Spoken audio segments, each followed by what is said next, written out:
Any trade that requires a professional license, you're going to make more money. You've normally got to take a few more years to get to where you're considered a journeyman, good, whatever word you want to use. Is it worth it? Is it worth it to go to become a skilled trade? And we can throw welding, HVAC, electrical, and plumbing. Compare those to the wages that people are paying for other trades. Is it worth it to go ahead and get that professional license, do you think? Tradesmen built America. Not policymakers or desk jockeys, but hardworking, blue-collared men and women. Join me, Roger Wakefield, on conversations with some of the nation's most successful skilled laborers. This is the Trade Talks. You used to own your own fence company. At the time, did you consider that part of the trades? I didn't really know much about the trades at the time. I knew that I was a kid that grew up in a country area. We'd always had to do different type of tasks that needed to be done. I had a grandfather that was a welder and a farmer, shade tree mechanic. He spent all of his time productively working on something, right? So that kind of led me into being a part of a vocational program whenever I was in high school. I was a proud member of the FFA and participating in their different programs. And then that led me to want to pursue agriculture in college for education. And so while going to college, I needed a way to earn my way through. And where I did not have experience with a lot of other positions that may be on campus, I knew how to do work like what we did out in the country. And that came to building fence. So that started with building barbed wire fence and field fence for, the cattle farmers, all the way up to transitioning over to residential fence where people needed privacy in neighborhoods and things of that sort. And those jobs tended to pay a lot better. And so I kind of went down that path, just trying to follow where opportunity presented itself to get the best return for the time and effort, we were putting in for a little bit of sweat. Sweat equity. And I love that because in the summers, whenever I started out in plumbing, I had a new baby and was trying to figure out how to make a living.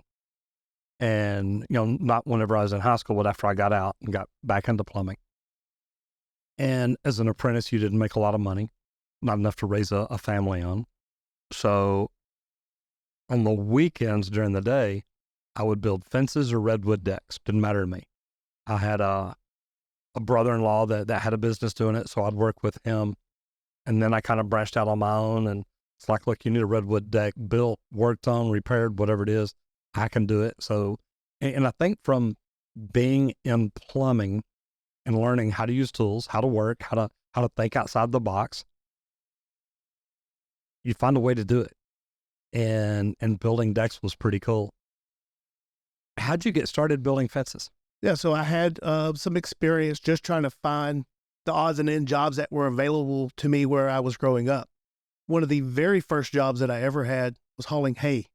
And anyone that's been in Texas and hauled hay knows exactly what it means whenever someone says hotter than hell, because there is no sun around to be found. You're working during the hot, dry days, and you are putting in the time and effort to put up for later the things that you can get during the summer, right? I like that. And so that's where I first started working around the farming community. My family, they had land in the country, a few acres here and there. We might have a small garden that we could eat from as a family, but we weren't farming and we weren't ranching. But from living in that area and other families and community members that were there was opportunity to go work for those people that needed seasonal help. And so hauling hay was one of the things. And the next thing came to mending fence or building new fence. Maybe they wanted to divide a pasture off one to the next. And so some learning from my grandfather, some learning from those other families I was working with. I just had an opportunity to jump in because I was willing to work, willing to listen. And I had people that, took a chance to give me an opportunity to prove myself. From those early days, that just kind of led into the next phase of actually working for a company that did those services as compared to maybe a landowner that was taking care of their own property. Yeah, I love that because when I was in the 5th grade, so I'm 12 years old, I guess, I started hauling hay. Started hauling hay for the farmer down the street.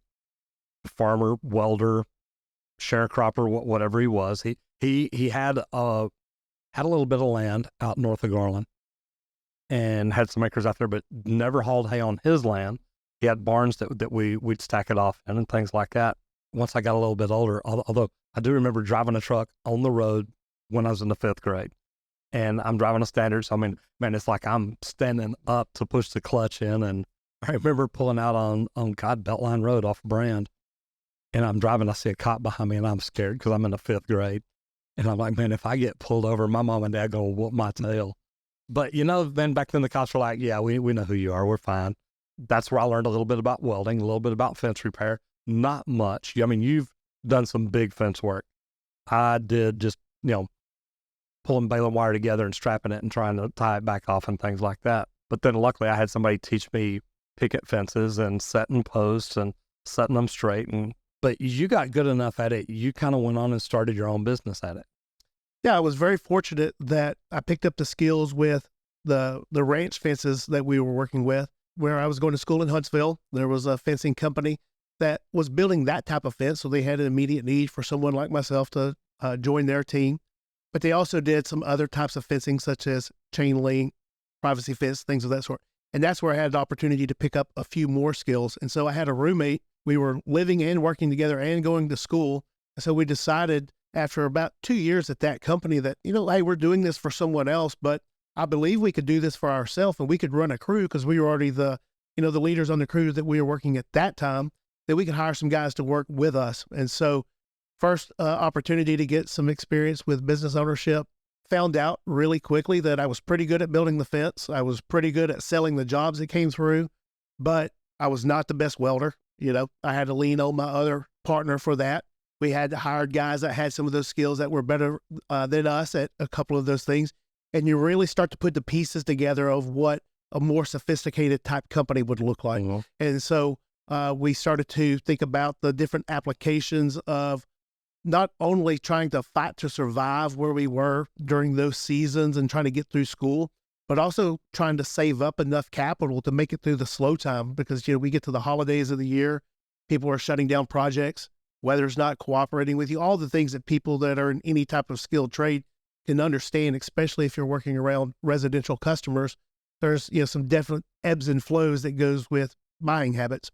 And so with that, it just gave me exposure to some things to really kind of appreciate those skills that I was a bit more comfortable with and had an opportunity to advance and some interest in, and some things that, well, if I needed to lean on those skills, I could do those things, but maybe that's not what I wanted to pursue as the major consumption of my time for my career path. How are you marketing your business? You just started a new business. Yep. And you got to make that phone ring. Now, did you take marketing or accounting or anything like that in college? I started out in the program at Sam Houston in ag education. I was in that program for about 3 weeks, and then we started talking about what teachers made. And the next day I changed my major to ag business. I don't want to be an ag instructor anymore. That's right. I was so fortunate to have great teachers in high school that made such an influence on my life. Great men, taught us, wonderful skills, prepared us for school very well, and were teaching kids in high school vocational skills also. They had the metal mechanics shop. Mm-hmm. You had different types of forestry, livestock training, and then even leadership training where we would do chapter conducting, judging. There was a program called Ag Radio where you would go on and have a script that you went over with topics, related to the industry. But with all of that, I thought I wanted to be an ag teacher to be a lot like those guys and have the same type of hopeful impact on future generations that those two gentlemen had with me. But whenever I found out what the income likely was going to be, it just did not compute out for of me. It, doesn't it? Yeah. That's right. And so I thought the next best thing would still be be involved in the industry, but on the business side of it. So I changed over to ag business and speech communication. So with that, I was going through classes that you need for accounting, marketing, general business administration, but still having a tie back to the agricultural industry. I thought for sure that was going to be the track that I pursued after graduation, and I would probably end up working for one of the large agri firms, one of the growers, associations, maybe a chemical company that produces herbicides, pesticides, things of that sort. But with being in the greater Houston area, we were just a bit north of Houston in Huntsville, oil and gas was still a big part of that industry, big part of one of the largest employers for the entire region. Around Houston, you bet. That's right. So whenever there was an opportunity presented to work in the environmental field, and I had enough business exposure, it just kind of led me down a different path. So I've ended up not pursuing the agriculture track anymore, but those life skills and lessons that I learned in those early days of being a teenager and a young man kind of set me up for a career path that there's no way I could have anticipated what that looked like at 16 and 17 years old. You were a pretty smart fence builder then. I mean, getting an education, and look, I know a lot of fence builders, just like plumbers, that have no education whatsoever. So I love that. I've always been a different type of individual to where I've tended to do pretty well academically, graduated in the upper percentage of my class. That's just the opposite of me. But we all had fun, right? Yeah, absolutely. The thing that I thought was a bit different, and you don't really understand the things that are shaping you at the time, but I was looking for those other life experiences along the way. It wasn't enough for me to just do the academic part. I was also involved with a lot of extracurricular activities. So I was in the ag program. I was playing sports. I played football, baseball, powerlifting, all of those things. But I just wanted to be involved. I wanted the experience of what I could learn through each of those seasons of life. And I thought I appreciated it at the time that it was only for a short while, but man, have I, come to find out later, it was even shorter and briefer than what I appreciated, then. But, with that, it gave me an opportunity to have a better, well-rounded appreciation, I think, for everyone that I was crossing paths with, because sometimes there were extremely bright people on the football team. Sometimes there were extremely bright people in those mechanics courses. And then there ended up being engineers come from both groups. You bet. Right? What that has allowed me to kind of understand here later is there's room for everybody. There is a need for each person that wants to contribute in the work environment. The trick is to find something that can hold your interest, reward you for the effort that you put in. It can make you feel like you are making a difference and have an appreciation for the effort that you contribute. If you can match that with a company that you're working for, with an organization that has a focus on growing their individuals and their teams, you've really got it figured out. I like that. Some of us, it takes a lifetime to get there. You bet. So tell everybody who you are and what you do. If you're enjoying the Trade Talks, hit that subscribe or follow button, which helps us produce this awesome blue-collar content absolutely free. And now, back to the episode. Yeah, so I'm David Johnson. I work for a company called BoomNation. What we are is a community of blue-collar skilled workers. So everyone probably knows other platforms that are out there for trying to build communities, some things for recruiting, some things for just trying to bring people together of a like mind. But what we are is we've built a community for the segment of the workforce that we felt were forgotten, the skilled workers. And so with that, that community has a different set of tendencies, personality types, focuses, all these different type of things that make these communities who they are because of the individuals that make up the community itself.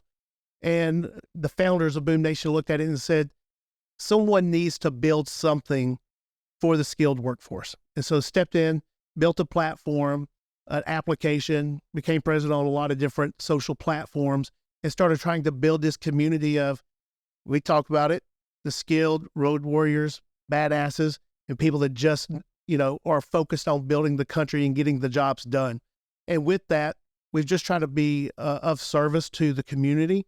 And when we say the community, that's not only the workers that possess those skills, that's also the companies that need those people to deliver their products and services to their customers.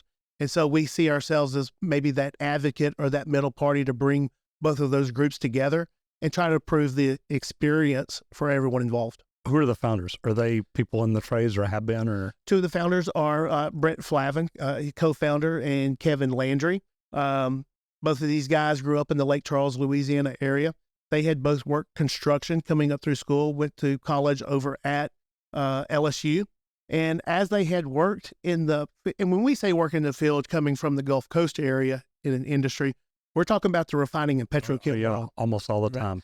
A lot of different. I don't get me wrong. Y'all still got plumbers, electricians, and that's right. HVAC techs. Y'all got real trades down there too. And I'm joking.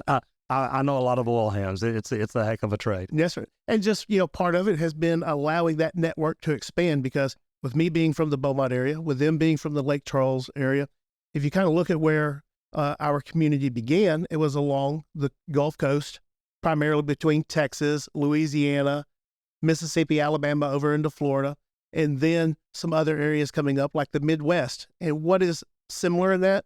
Well, there's a lot of these industrial sites, refineries, petrochemical plants in all of those areas. And the companies that work in those environments are very similar to one another, or it's the same company from one location working in both markets. And so everything had been built by relationship. So those guys had experience whenever they were working their way through college with the construction companies working in those fields, that they said, hey, there's got to be a better way to bring together these skilled workers to help them find opportunities for advancement, opportunities for their next job, and things of that sort. And so brought together, started to build the application, improve worksite communications, things of that sort. But it was all done in an effort to try to improve the experience that they had had.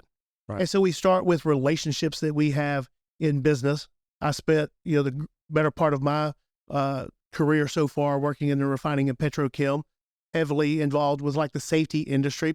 And all that meant was I was working with all those other craft companies that had trades that they were offering. So we had scaffold builders, we had pipe fitters, we had mechanical contractors, ironworkers, all across the board. They all needed safety equipment. So I had exposure to each of them. And then that just kind of came back to, what do they all have in common? They're all made up of people. They all have guys that have put in some time and effort to get some work experience, some training, in some cases, some certification. And at the end of the day, they're looking for the best opportunity to earn a living for them and their families. And it seems like as we are able to expand that community to all these other trades, we do that by making connection with people involved with other parts of the construction industry. So we have people coming in now that are kind of involved with the civil world, dirt construction, big earth movers and things of that sort. And that leads into the guys doing utility contracting work. Plumbers are needed across the board in the entire residential, commercial, industrial sector. So at the end of the day, we're not trying to force any of it. We're just trying to let things happen organically by building on relationships and trust that we build with each of them and allowing the workers to be who they are, while we at the same time try to remain who we are and just be real with everyone. When you were working safety, and at the time it was mainly industrial, did you do much with commercial? Did you do any with residential? When I talk to residential service people, number one, they're like, look, if we have safety glasses and gloves, we're doing amazing. If you talk to commercial, they're like, look, everybody building the big jobs, they're really big on them about safety. They really don't appreciate us very much because they need us in and out as quick as possible. Is safety everything it should be right now in the United States? Let's start off by saying it's much better than it's ever been. Oh my gosh, I'm not going to disagree with you there. I think you can't rely too heavily on statistics because, there's liars, damn liars in statistics, right? But the indication is that they are much better. And growing up in the industry, having a grandfather that was a welder, knowing aunts and uncles that worked at paper mills and things of that sort, I know the number of people I saw with asbestos-related issues, missing eyes, fingers, back issues, all those things that came through. And if you really look at those occurrences in the general population today, they're not as common that you would see as what you saw maybe 20 and 30 years ago. A large part of that has to do with advancements in that safety equipment that's available. But the biggest difference has become from the behavior of the individuals that are doing the job. So it started to where safety was something nice to talk about. Then it became the expectation of the company and the client. And that slowly started to transition even more into the thought process for the individuals that they're just going to do it the safe way because that's the right way to do things. Now, I do believe that there is a bit of difference of adherence or adoption, maybe enforcement, as you look across different types of work sites. If you tend to look at residential construction, you don't have as many eyes on you, right? And so you're going to have those people that may not take those proactive steps to make sure they always have their PPE on, or that they're always tied off and working at heights, or They're checking, for gases before they go into a confined space. They have the get it done mentality. Most residential people don't even know there is a such thing as confined space. No, sir. I'm just saying. But it's because they haven't been told and they don't have anyone watching. And I don't even know that is their fault for not knowing, but sometimes they get put at danger for what you don't know, right? Exactly. And that's the difference, I think, of willful neglect, right? Or just, choosing to make the wrong decision. But then you compare that to like the heavy industrial world. You're typically working at a customer site. And whenever you're at a customer site, they control who comes on site, who's going to leave, Absolutely. who has permission to work. And then so those companies that are working at those locations, not only do you have your own procedures and requirements, the site owner also has theirs. And they have come into agreement on how they're going to enforce those programs to be consistent. At any time that someone chooses to break one of those rules, they're either faced with disciplinary action or removal from the site.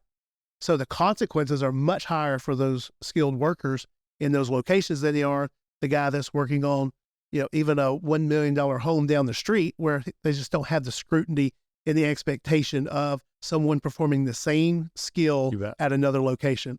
Kind of take that across the board and you just look at construction in general. We know that the number of fatalities are down. We know that the number of long-term effects of hazardous chemicals are less prevalent now than they were before. We know that missing body parts and sustaining injuries are reduced from what they used to be, but they're not zero. So most companies will tell you that the goal is nobody gets hurt. Absolutely. I think if you were to ask those people in companies that have never worked at a job site like that, they may not even believe that is an attainable goal. Mm-hmm. But I will tell you from the customers that operate the largest sites, that is the expectation. Oh, yeah. Every day. No, I get that. And that was always a big deal for me. I used to tell people, look, I get jobs done on time, under budget, and safe. Nobody gets hurt. And it was always a big deal. It's like, guys, look, if I walked up and you didn't have on your PPE, I needed to know why. And we used to have a guy named Ed. I remember Ed, the safety. Ed walked around with the camera on his hip, and boy, he'd just walk up and take a picture. And next thing you know, 2 weeks later, you're on the big screen at the superintendent foreman meeting. And I remember Ed walking up one day, and I saw him, and I was in a bad spot. I was on top of a ladder that was in a bad spot, but there was no other way. And I mean, it's like, this has got to be done. I'm gonna be the one to do it. Ed walks up and he pulls out his camera, and I saw him. And I saw him out of my peripheral. I'm like, I'm not even going to stop. I'm almost done. So I just kept going. And all of a sudden, I see Ed just put his camera back up. And I finished what I was doing. I grabbed the pops there and stepped back, and climbed down the ladder. I said, so I'm in trouble? He said, I don't see how else you could have done it. I said, Ed, I agree. I said, but Ed, look, that's why it's me. And I'd worked there for a long time. And he's like, Roger, I don't know that I've ever caught you doing anything other than maybe have your safety glasses up for a second or something like that. He said, but I'm sitting here looking at this. How else could he have got right there and done that? And I just don't know how. I said, well, good, because I didn't either.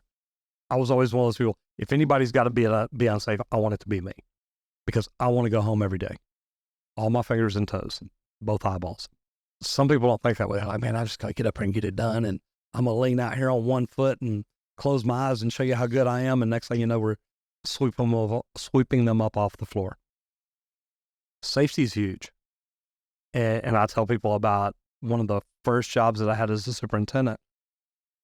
I used to get to the superintendent meeting early because there was a poster on the wall right across. So I always made sure I sat in the same spot. And it showed a little kid, blonde curly hair, wrapped up in a towel, sitting on the beach. And the note under it says, how do you tell a 5-year-old that he's never coming home again? And at the time, my son was probably 4 to 6. He was around that age. Just close enough around that age that I'd look at it and I'd think of him. And it's like, look, it's not just me. Every man on this job needs to come home to their kids every day. So safety's always been huge. Residential, it's hard to do because most guys walk in the house and think, oh, she can't see me in here. Who cares? Industrial, same type of way. People aren't just going to walk into a big industrial plant without somebody knowing. And a lot of big commercial jobs, I've been on big commercial jobs. They're like, hey, look, y'all need to shut everything down, get out of here. OSHA's coming. I'm like, we ain't shutting down. And they're like, look here, the superintendent says y'all are shutting down. Like, well, number one, I don't work for them. I work for my boss, and they're paying me to get this job done. And, I've upset some people, but it's like, look, if you're not doing anything wrong, don't worry about it. Just keep doing your thing. Safety is something that you're right. I remember my first dealing with hearing the word OSHA was, here's your safety glasses, here's your gloves, here's your earplugs. They're required by OSHA. Do what you want with them. We've just got to give them to you. And we'd go up the floor and lay them down, next in hard hat. We'd put them all in our hard hat and lay it aside, and we'd go to work that day. Then you get ready to leave. Okay, put your hard hat on, put your glasses on, all that. So it's changed a lot. How do we get more people into the trades now? That's a question that we're trying to help find an answer to every day. I think one of the things that's important for all of us to do is to have a better appreciation for those that have chosen that career path to begin with. There are several people that have years of experience that contain knowledge that they only got through years of experience. If that is you, if you are that person, be willing to share. Be willing to go on and make your own platform.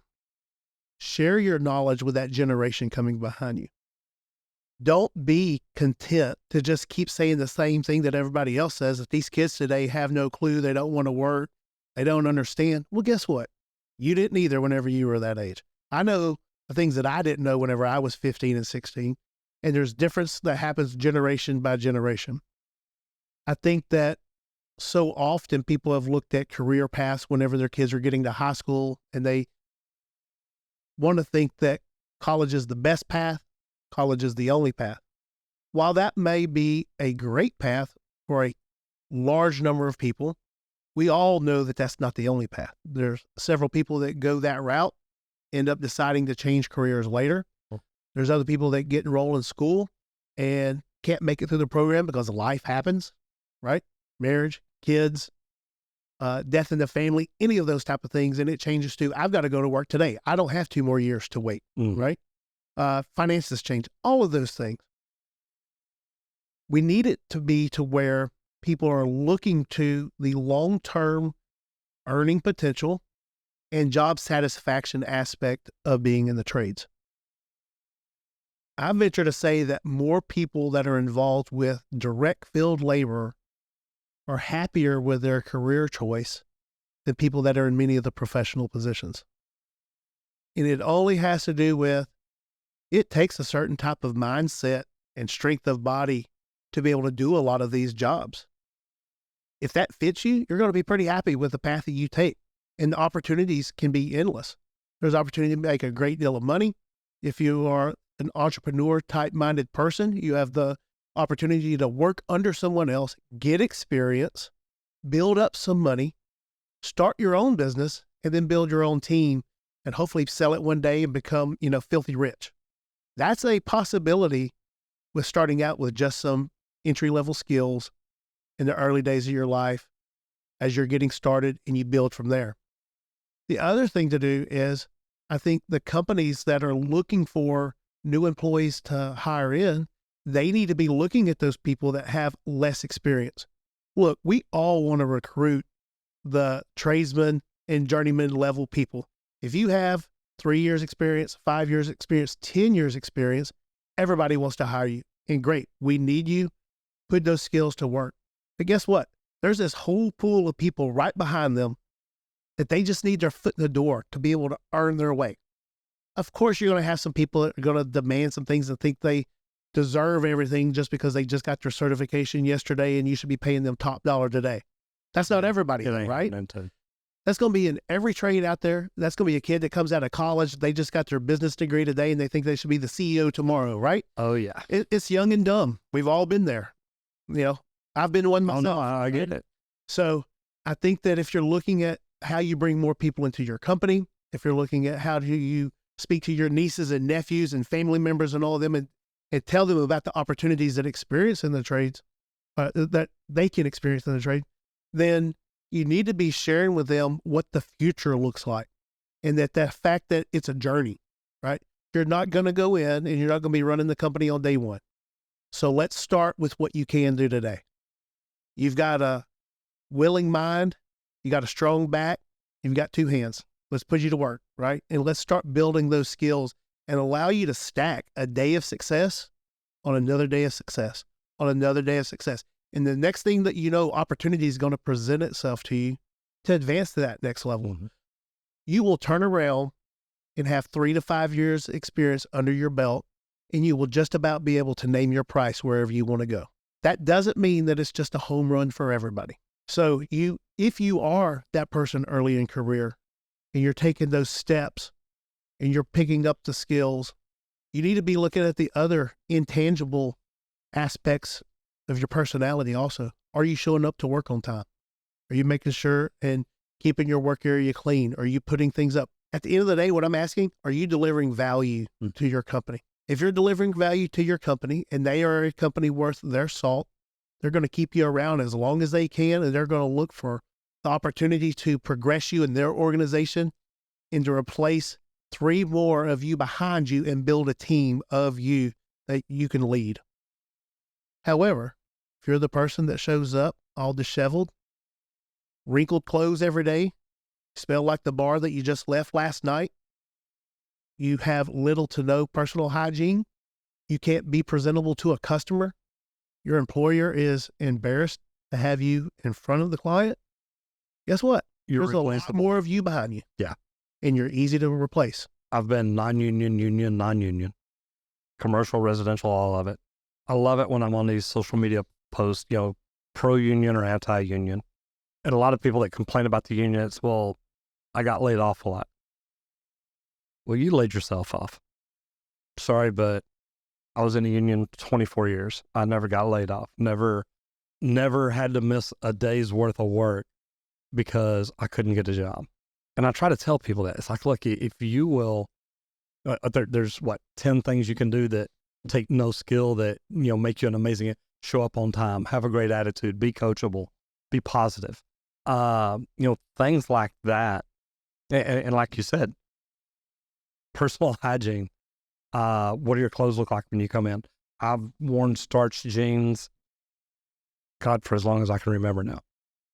And, even when I was just a plumber, just showing up every day, just another tool, pull me out of the box, put me to work. I'll get back in at the end of the day when I'm done. I'm wearing starched jeans, nice shirts. If I'm on a big job like that, I normally tuck them in. And it's like, look, I'm here to show you I'm a good hand. And that's one of the things that I try to teach people is, look, it doesn't take anything really to be on time, to look good, to act professional, to be positive, to be coachable. That's probably the biggest one right there. If you come in with those attitudes and those little things you do each and every day, chances are you're not getting laid off. And people always say, oh no, it's so hard to get to work. I'd go to work for a few weeks and then I get laid off. Then I go to work and get laid off. You got laid off because you weren't the best person on the job. Don't mean that any way. Don't mean that as any disrespect to anybody. But if I'm the superintendent and I got 3 plumbers, plumber number A's here on time every day, I never have to worry about his work. He always does it right.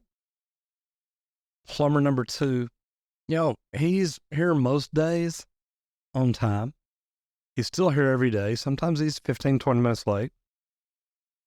But he teaches his apprentice to go ahead and have everything out, set up, ready to go. His work is impeccable. Then I got plumber B. You know what? He shows up when he wants to. He always looks like he just walked out of the nightclub. And he misses one day every 2 weeks. When it comes time to let people go, guess who's leaving? And even if, say, he's just like the other ones, he shows up on time every day and everything's great, but he does about half as much work as they do. Guess who's the first one leaving? And I've tried to explain this to people. If I'm the superintendent and I get down to 1 plumber, it's going to be the best plumber I've ever had on that job. He knows how to do everything. He knows where all the fittings are, all the problems are that we need to get back and address. And you know what? If I'm away with a supplier, I've got to run the supply house, pick some up. He's going to get everything done that needs to be done. I don't have to worry about it. Do we find as many people getting into the trades with that attitude right now as we used to? I think there are plenty of people coming out with the skill sets that we're looking for. I think that you have to be aware and involved as a manager to identify where along that spectrum each of your new hires come in. So there's things we can do to try to be better at the interview process and, culling out the people that are easy to understand, they're just not going to fit the culture, and don't even bring them on board at that point. But then as you work to give people an opportunity to prove themselves, trust your instincts. When you see those things happening, instead of waiting until you're down to the 11th hour and you've got a deadline that's approaching and you don't know if that guy's going to be dependable or if he's going to call in tomorrow, you should have already been working on a person to replace him as his backup. All right. Or you worked on him to coach you up to that level to say, look, we've got a shutdown next Friday night. If I feel right now I need to worry about you, I'm going to go ahead and replace you now. Oh, no, man, I'll be here. That's right. I'll be here. Okay. I'm giving you the opportunity. That's right. But I think all that goes into intentional management, right? And then with that intentional management, you need to understand the people that are coming available in the market, the people. What are the tendencies of the worker that's entering the trades today? Let's face it, there are generational differences that occur with every generation. I'm not the same as my father's generation, and he's not the same as my grandfather's. One of the things that we've noticed that is different is this current young generation coming out now, not just in the trades, but they're a part of their generation. Their value system is different than it was even whenever I came out of school. Well, they value their friendships and fun more than... It's all about experience. Yeah. Look at their buying habits. Look at the career choice they take. Everything is about experience. So they want that experience with their friends. If they go to buy something, they're looking for influencers from brands that they know, recommendations from people that they view as being credible, but they're looking to build on that experience. And so how that kind of ties over to their career choice and the path that they take is, yes, they want to earn a living. Yes, they know that the market sets a rate for whatever the job is to be done. But when you're trying to hire those people in, you need to make sure that you understand where their value is in how they view your company and the position that they're going to play. So for one of those young workers, it might be more valuable to them to have 3 weeks of PTO in the first year. Because why is that? That's a whole nother vacation for them to go. If you look for someone else that's maybe, mid-career. And just so y'all know, most people just starting out in the trades aren't getting 3 weeks PTO the first year. That's right. But if you wanted to recruit in a different way and you knew that was generation, how attractive could you make that to the new person that values experience over pay? You're going to factor it into the annual economic impact of the position anyways. Same way that we were talking about value of what a person contributes with the time that they spend on the job. Let's look at that value over the course of a year. If you're really good at your job, if you have really good skills, and part of your ask is you want 1 week of vacation, and I have somebody else that can pick up the slack while you're gone, and that means you come to me and I don't have to give you $5 more per hour, guess what works out better for me as a business owner? Oh, yeah. I'll take those guys all the time. But then I need to make adjustments on my team to make sure I have adequate staffing.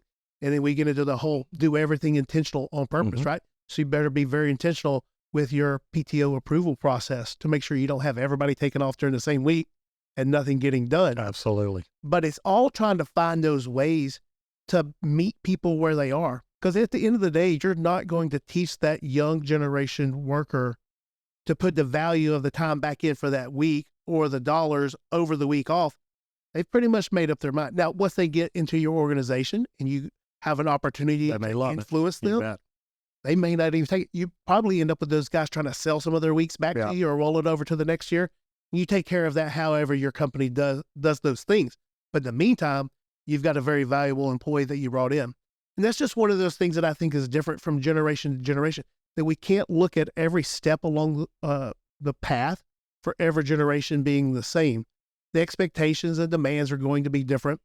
The entry level pay, whenever you start your career, is going to be different than the one coming behind you. But there's all other type of technology advancements going on in the world. If you look at the influence of the technology market, that's affected how many people want to go into the skilled trades.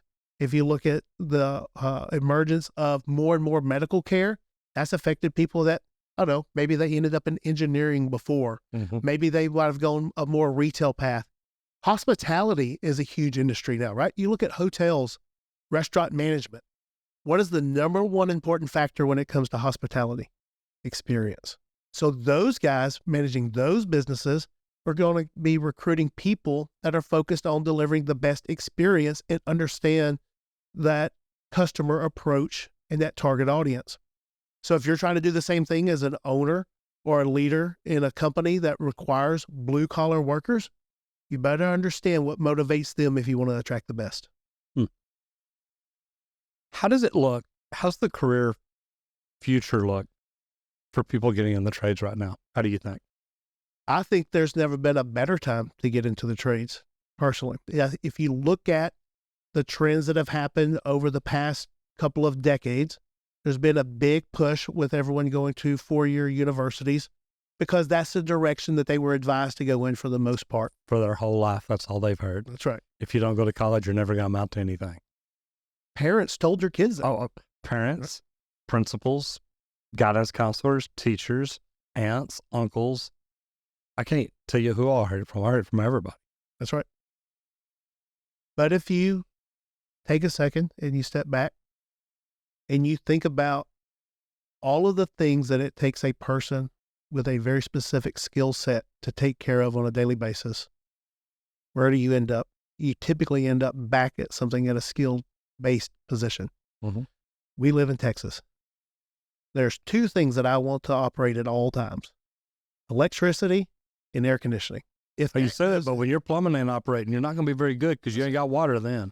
I'd go a couple more hours with my plumbing be out than in my air conditioning. Okay. But I want my plumbing to work too. Yeah, I get it. But in my list of priorities, those two are at the top. And I've dealt with having suspension, of those services being down, living on the Gulf Coast. We've had hurricanes come through and we've been out for weeks at a time, right? So you adapt, you adjust, and you get through, what you need to at those times. But whenever you look at career options, educational opportunities for people choosing where they're going to go, in the early stages of their career, if they understand supply and demand, they will start to see that there's a whole lot more people that have gone into the four-year degree plan with fewer and fewer opportunities that are paying the salaries that are advertised for each of those positions.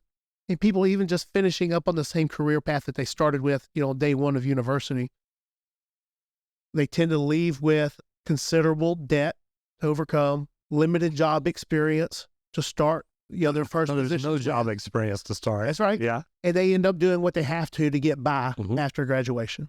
If you look at a young person that has some vocational aptitude, at least a little bit of interest, and they can get into a vocational trade as an apprentice, as a laborer, helper coming in, they have an opportunity to be earning income from day one, not racking up debt, and gaining years of experience. So, looking at that, I have kids of my own at home. I have two boys that are now 13 and 11, and they are on two very different paths. As a father, I'm okay with that because I see the opportunity for both of them. You bet. I'm not going to force older son into the younger son's way or vice versa. Ultimately, I want them to be happy with the choice that they choose. I want them to be able to build the life of their choosing as opposed to what dad wants for them. But at the same time, I'm going to sit back and let them make that decision. With that, I hope that there's other parents, aunts, uncles, educators that would step back and say, hey, if I really want what is best for those young ones that I know coming up, I'm going to at least share with them the opportunities that exist with some of these other positions. Even let's say if you're a single mom. If you're a single mom and you don't know anybody in the HVAC or plumbing business, you know who does? The local trade school, the local junior college. How about you, instead of just going to a university tour, you take the kid down there on a weekend, have them go through the program. You know how much those instructors would love to talk to those young people? Without a doubt. Yeah. And you let those guys talk directly to the kids coming through. and they'll have so much influence on these young people that just want an opportunity. So then you just kind of take it, you think that those opportunities exist. There are government programs that are available for scholarship grants. There are companies that offer sponsorship for students to go through those programs. So many people trying to help grow the number of skilled workers that are coming available in the market. I don't understand why more people wouldn't want to take that opportunity other than they just don't know about it. Right. So we all need to take part in spreading the word through all the connections that we have in your everyday life, and to think about how you want people to be happy with the choice that they take, and they made the decisions that they did with a full set of information, as opposed to maybe just what they were hearing from the rest of the kids at the cafeteria table in high school. And with that, you then look at the supply demand, back to that aspect. Anytime that there's going to be more opportunities available than there are people to fill them, the wages for those positions is going to go up. So as optimistic as we can be about what the outlook looks like for the next 5 years, it's even better for the next 10 to 15. Oh, yeah. Imagine if you were 20 years old today and you were trying to think, if you came out of a program today, and let's say your starting wage was $27 an hour, pick a number. What do you think that's going to be by the time you're 45? I'm going to hit 75 to $100 an hour. Straight time. Maybe more. Oh no. Don't exactly. forget, when you're talking about skilled positions, Oh, yeah. you get the benefit of overtime, Mhm. holiday pay. There'll be people making $300,000, $400,000 a year. But guess what? They're working for every single one of those hours that come through. So don't just think it's going to be Now, I've already got guys that have been in here making $150,000 to $350,000 a year as technicians. Okay. incredible. HVAC technician, $350,000 a year.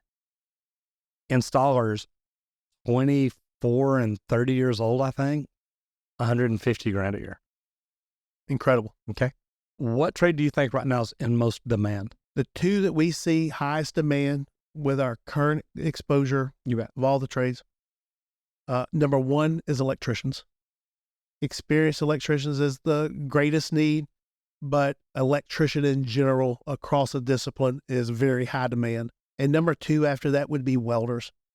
And the reason welders is so high is it touches so many industries also, right? And so you can get into the different aspects, definitions of areas of specialization.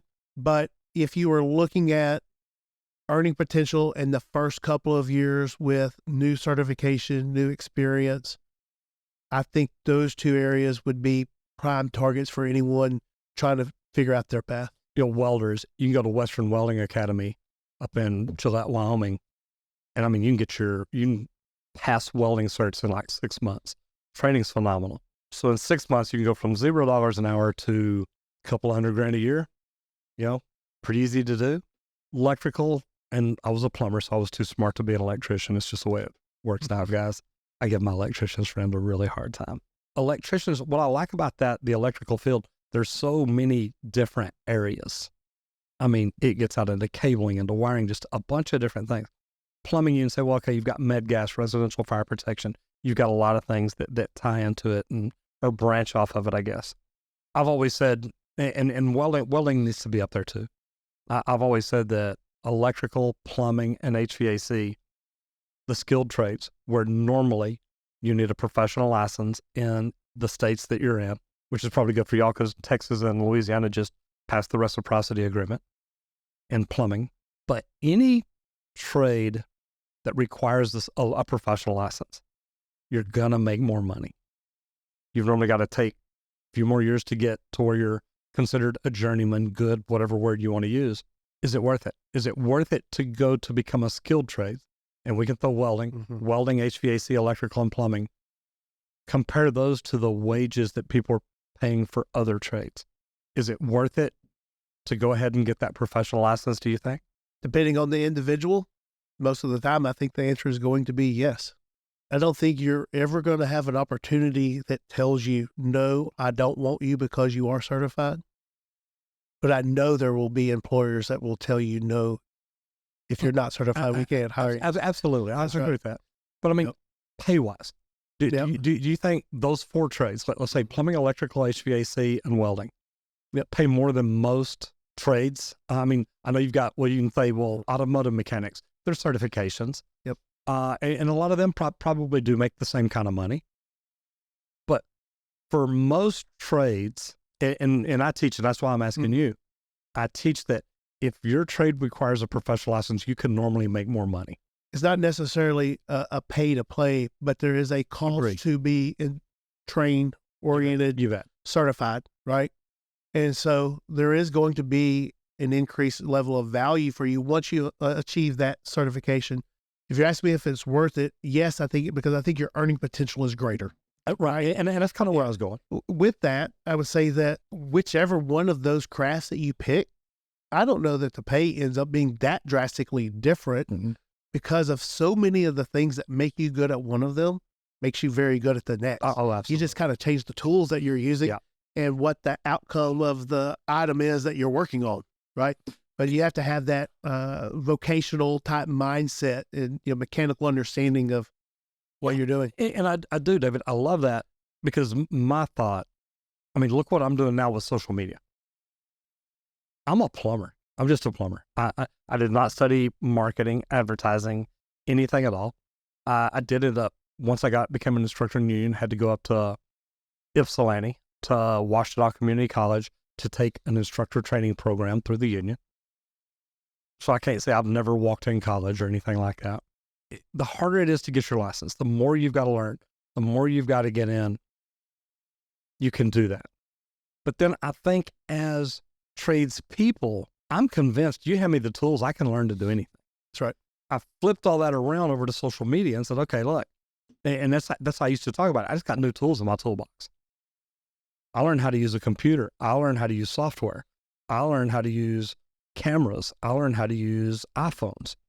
So I do. I love that because I think you're right. We're mechanically inclined.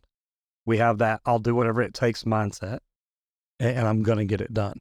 And you asked a good question a while ago, or we talked about it. What is the median income for plumbing, electrical, and HVAC right now? Ballpark. They're all pretty close. Pretty close, about $75,000 a year. Okay.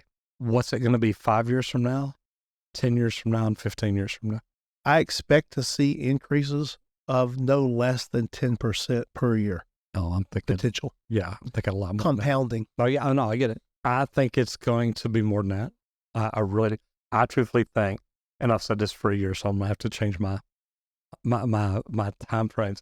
I truthfully think 5 years from now, plumbers, electricians, and HVAC techs, if you're good, are making $100 an hour on a check. Considering where national average at your rate is about $37.50, it's going to take a little bit more than 10% a year. But the average age of journeyman plumbers in Texas right now, I believe, is 58 years old. That's just Texas. But that's the median age.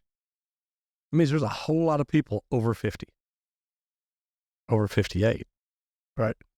And that means, let's just say 65. Let's just say 65 is the magic number that they decide to retire at. We lose half of our plumbers in Texas. And right now, for every 10 people that retire, there's only 4 getting in the trades. Think about the companies that are focused on trying to get more work done in an hour. Then you think they're trying to adjust for some of that. And they are. As much as you try, that still doesn't make up the ground. Prefabrication, there's a lot of things you can do to speed up the process. I get it. I love it. I was prefabbing before people knew what prefabbing was. So I thought, I love that idea. But we've still got to get more people in the trades. Absolutely. Okay, so look, this has been fun. BoomNation also works with not just people wanting to get in the trades, but the contractors to try to help give these people jobs. How's it going? Some areas we have great success. Some areas we found some challenges going through. And when we have challenges, it's because we take it personal too. It's a way to learn. That's right. We want it to be a good experience for that company, and we want it to be a good experience for the workers. In the meantime, we're learning as we go.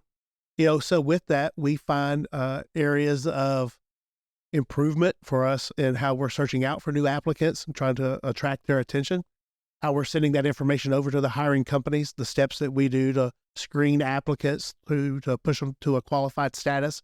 Hopefully you get them an interview very quickly and hopefully straight to onboarding. You want to make that as fast as possible. You bet. Right? The number one thing that kills deals is timing. And that's whether you're trying to sell your goods or you're trying to onboard a new person, you need to be able to do that quickly, right? So with that, we're constantly looking for ways to, improve that process. But the other thing that we're looking at is how are companies so tied into their typical historical way of attracting new applicants, sending them through their process, through their applications, and all of the, let's just say it's a stack of paperwork and time and delay that workers have had a very poor experience with time and time again. And these guys are filling out hundreds of applications, a day sometimes. And then on the other side of that, you have the company who's receiving stacks of applications from. Can't go through them all. That's right. Yeah. And so there ends up being a lot of noise. And so you can't get to the ones of quality that you want to take action on, that have the skill sets that you're looking for, because you're having to filter through all of it. And so, it's not necessarily a needle in a haystack, but there's only so many hours in a day that you can spend going through that. So try to make sure that you have good messaging to go out to the potential workers. You're able to attract their attention in a way that they relate to, the way that calls them to take action, and then only asking for the information that's needed for the stage of conversation that you're in. If you're that company owner or that recruiting department, don't think that just because someone says, hey, I may want to work for you, that I need your whole life story, Right. and to be able to decide whether I want to bring you in for an interview or not. Take those couple of questions that are the most important for you to decide whether an interview is justified or not, and then take action and make it happen, right? So with each of those, we're kind of finding that there's a lot of similarities between the trades of the things that work and don't work. And there's a couple of things that are very specific to each of them. And so we try to phrase questions in ways that make sense, make them relevant. And sometimes when we get those questions that don't make sense, or it's just probably not needed information, we will consult back with that company and be like, do you really need to ask that at this point? Right. Or is that better for round 3, round 4, whatever the case is? But at the end of the day, it's about building that partnership. And that partnership has to be between the company needing the people and the employees that are looking for a job. Someone has to come in and say, hey, we've been missing one another time and time again because of all this misalignment that happens between those two parties. Sometimes it's misalignment in the company between the different departments. You bet. The hiring managers that are in the field that are responsible for managing these guys and gals on a daily basis. The guy in the field needs 10 people, and HR is like, we don't need anybody right now. That's right. It's like, wait, excuse me? I've been telling y'all I need 10 people. We hear it on a daily basis. Yeah. No, I get And that. then I've seen it. think about the other misalignment that is very common. This is just to state, if you haven't been in these conversations, know that it happens. The guys that manage out in the field tend to want the people with the best skill set, the best experience, and the intangibles. Why? Because they are focused on delivering that product on time in a quality way. You bet.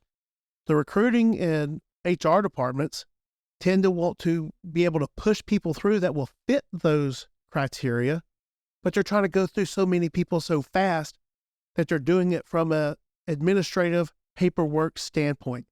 And if you say you need more people in the field, I'm going to send you more applicants. Well, guess what? You're just flooding them with more that you had over here. Yep. So how can we change that up to get those most important pieces of information that those guys in the field need to be able to talk to the people that have the skills to come on the job site and minimize the number of applicants? I like that. Right. And so it's just making sure the experience is improved for each party and then giving feedback. Right. So rather than just saying, oh, you sent me nothing but a list of junk applicants, or you've sent me nothing but, What was wrong with them?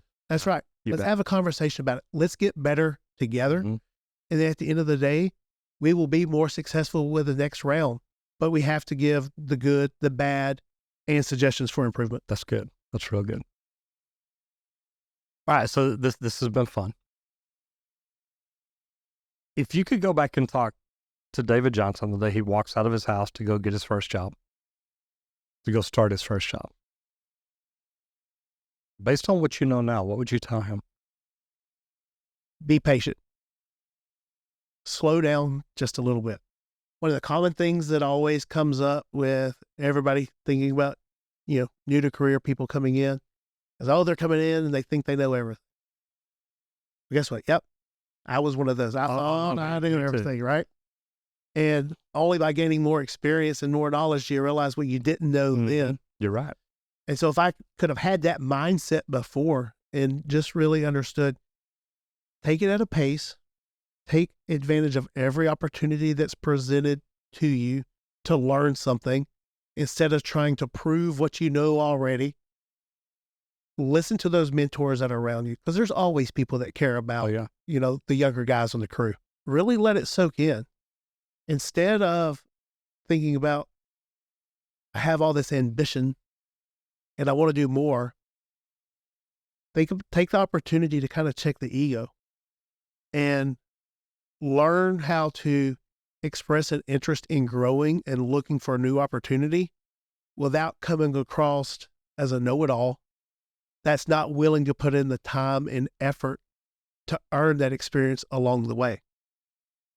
And I think you'll see that played out with people that have a different experience than what I did. If you look at people that have been in the military, they understand structure, organization, process.